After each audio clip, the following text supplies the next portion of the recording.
জানেন যে না, এক্সপেরিমেন্ট আমরা করিনি, একটাও করিনি, because it was a force change. So আর অপোনেন্ট, আই হোপ ওরা বেটার ক্রিকেট খেলেছে আমাদের থেকে, and we didn't bowl well at the beginning. So I hope when we come back and play them again, we will put up a better show. Okay? That's it.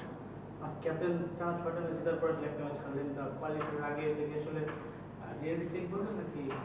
No, I thought the opponent played better cricket than us. আমরা আমাদের plans execute করতে পারিনি স্টার্টিংয়ে, and that is the reason we have lost. Especially, I don't think এই উইকেটে 200 run হওয়া উচিত ছিল. It should have been 160, 170 max. যদি আমাদের প্ল্যান এক্সিকিউট আমরা ভালো করে করতাম, so we didn't do. That's the reason we lost. Anyone? Okay, thank you. G. Just হচ্ছে যে এখন তো এখন শেষ পর্যন্ত চলে এসেছে, আর বিদেশি আসার ব্যাপারে কোনো আপডেট? না, এখনো কোনো আপডেট নাই, সত্যি কথা। উই উইল ট্রাই, জাস্ট হোটেলে যাওয়ার পর will talk about it. Thank you.